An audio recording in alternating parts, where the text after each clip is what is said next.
دوسری دفعہ جو انہوں نے چوری کی تھی وہ بچ جائے.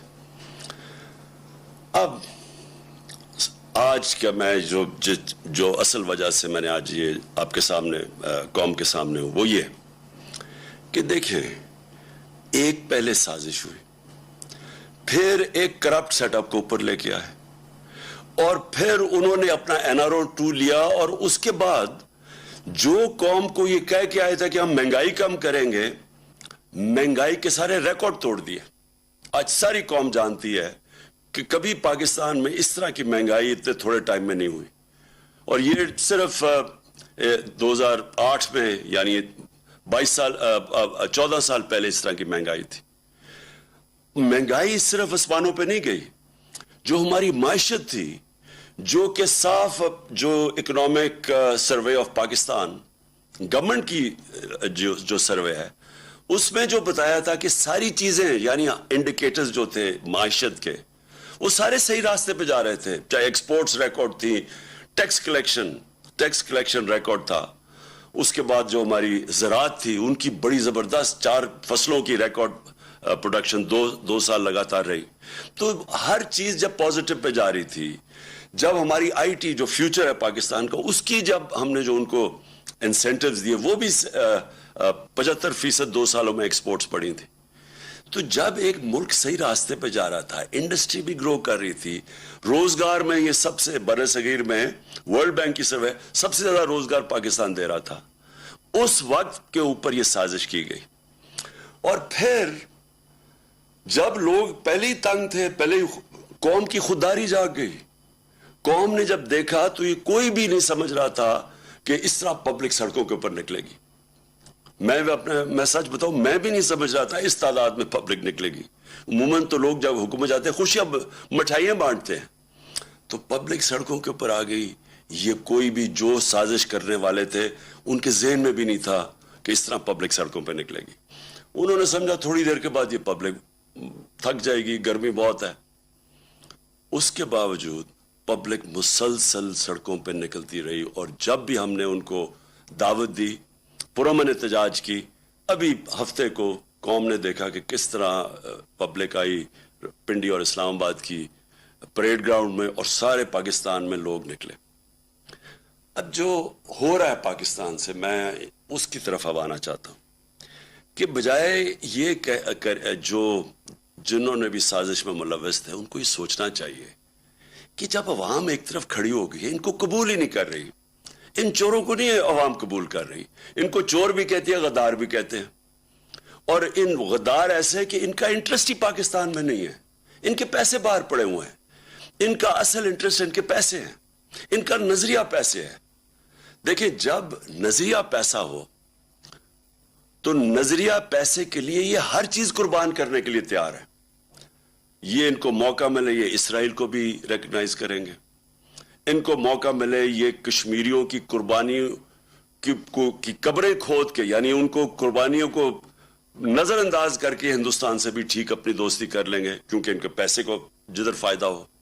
یہ پاکستان میں بیسز بھی دے دیں گے امریکنوں کو, یہ پھر کسی امریکی جنگ میں بھی شامل ہو جائیں گے, یہ روس کا تیل بھی نہیں لیں گے اس لیے کہ کیونکہ امریکہ نہ ناراض ہو جائے, کیونکہ ان کا پیسہ, ان کو خوف یہ ہے کہ باہر جن بینکوں میں اور جن ملکوں میں پیسہ پڑا ہے اگر وہ ناراض ہو جائے تو ان کا پیسہ خطرے میں چلا جاتا ہے.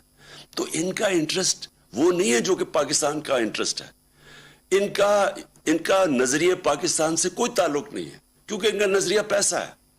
اب قوم ان کو مان نہیں رہی, تو اب ہو کیا رہا ہے پاکستان میں؟ کبھی میں نے پاکستان میں اس طرح کی فیشزم نہیں دیکھی جس طرح کا اس وقت خوف پھیلایا جا رہا ہے. میں نے ایسی کبھی حالات نہیں دیکھے. میں نے سوچا شاید تھوڑی دیر انہوں نے چلیں شروع میں تھوڑا سا انہوں نے ٹی وی کے اور میڈیا کے اوپر زور لگایا, بلیک آؤٹ کر دیا ہمارا. وہ ان کی بدقسمتی کہ سوشل میڈیا اللہ کے فضل سے ایک نئی چیز ہے. پرانے زمانے میں تو میڈیا کو بلیک آؤٹ کر دو تو ختم ہو جاتا سناٹا, لیکن سوشل میڈیا اور پھر کئی میں سلام کرتا ہوں ان چینلز کو جو کھڑی ہو گئی اور انہوں نے دکھانا شروع کیا جس طرح پبلک نکلی. تو اب انہوں نے جو خوف اور ہراساں پھیلایا ہوا ہے, اور میں سب سے پہلے شروع کرتا ہوں صحافیوں پہ. دیکھیں مارشل لاء کے دنوں میں ہمیں پتہ پرانے زمانے میں تو صرف ایک ٹی وی چینل ہوتی تھی پاکستان پی ٹی وی, تو اس وقت بڑا آسان ہوتا تھا انفارمیشن کو روکنے کے لیے.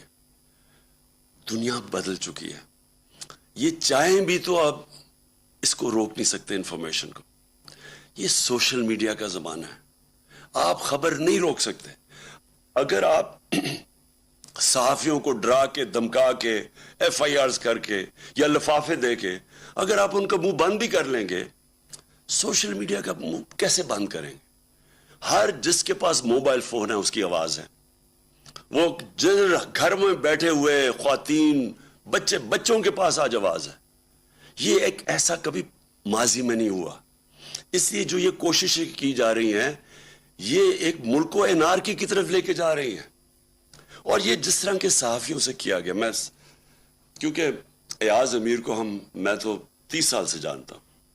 ایاز امیر ایک ایسی آواز تھی کہ سارا جو بھی دانشور طبقہ پاکستان کا جو میڈیا میں ہے وہ سارے ایک چیز جانتے ہیں ایاز امیر کی. ایاز امیر کنٹرول نہیں ہو سکتا, وہ اپنی ضمیر کی آواز سنتا ہے, اس کو لفافہ نہیں دے سکتے آپ. اس کو وہ ایک ناڈر پڑھا لکھا انسان ہے. میری اس سے بہت تنقید کی ہوئی ہے ماضی میں, کیونکہ زیادہ تر تو مذاق اڑاتے تھے میری پالیٹکس کا, لیکن میں اس کی ریسپیکٹ کرتا ہوں. اور جو اسے کیا گیا ایاز امیر سے اس عمر میں جس طرح کیا گیا, یہ ہم ساری قوم کے لیے یہ ہے شرمناک واقعہ. اور یہ ایک پیغام دیا گیا ہے, یہ باقی صحافیوں کو پیغام دیا گیا ہے. اور پھر جو عمران ریاض خان, دیکھیں جو بھی آپ عمران ریاض خان کے متعلق کہیں, قوم اس کو محب وطن پاکستانی سمجھتی ہے, اس کو غدار نہیں سمجھتی. اس کی یوٹیوب پہ جو فالوئنگ ہے وہ ایسے نہیں ہے, لوگ بیوقوف نہیں ہیں. آج جو چینل جو صحیح انفارمیشن نہیں دے رہی, جو خوف میں یا پیسے لے کے وہ جب یہ ان چوروں کا ساتھ دے رہی ہے جو اوپر ہمارے مسلط ہیں, اس کی ریٹنگ آج دیکھیں کدھر چلی گئی ہے. جو چینلز حق اور سچ کے ساتھ کھڑی ہے اس کی ریٹنگ اسمان پہ چلی گئی, کیونکہ لوگ بیوقوف نہیں ہیں.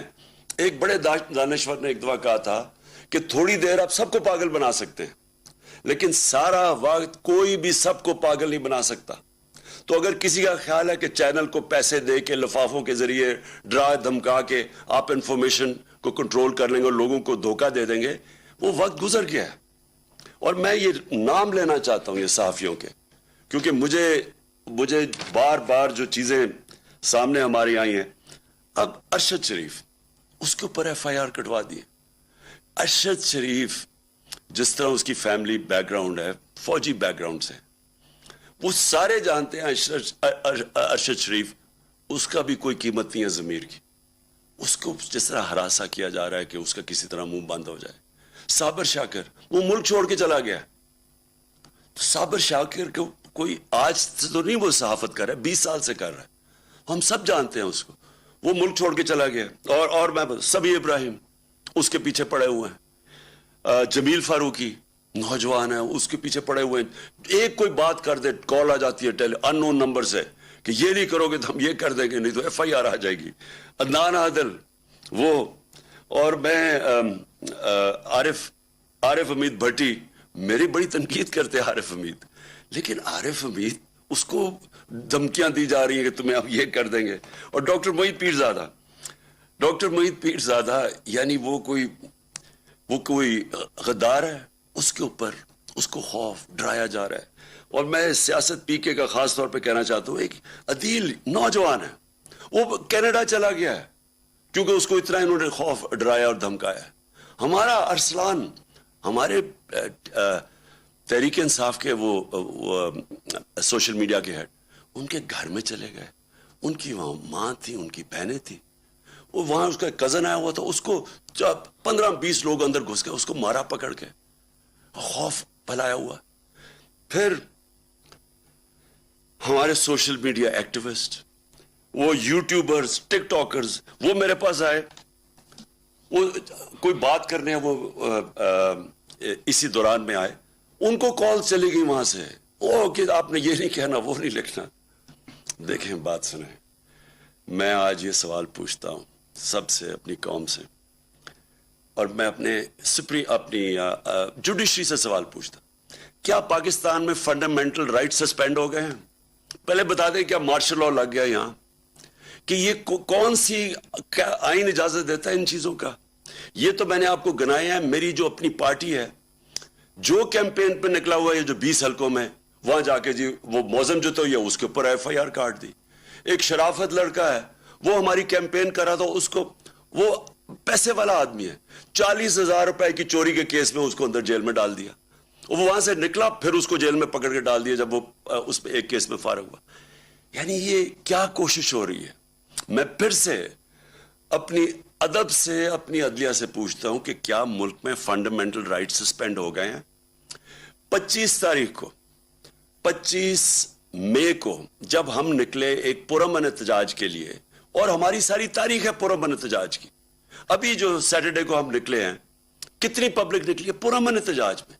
لوگوں کو غصہ بہت ہے، لیکن جب ایک پولیٹیکل پارٹی پرامن احتجاج کرتی ہے تو یہ ایک ملک میں کیوس سے بچتا ہے ملک. 25 کو انہوں نے کیا کیا؟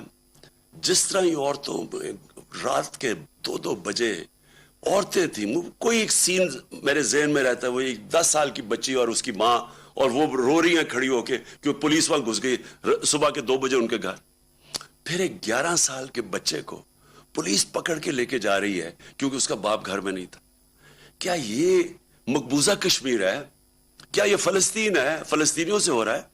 کون سی دنیا میں ایک اپنی حکومت اپنے لوگوں سے وہ کرتی ہے جس کی کوئی تاریخ ہی نہیں ہے؟ بتائیں ہماری کوئی تاریخ ہے انتشار کی؟ ہم ہمیشہ قانون کے بیچ میں رہے ہیں، ہم نے ہمیشہ قانون کی حکمرانی پہ چلے ہیں. ہم جب فیملیز کو بلاتے ہیں، اور آپ نے دیکھنا جتنی خواتین آتی ہیں اور فیملیز آتی ہیں ہمارے جلسوں پہ، تو کیا وہ انتشار کے لیے ہم بلاتے ہیں ان کو؟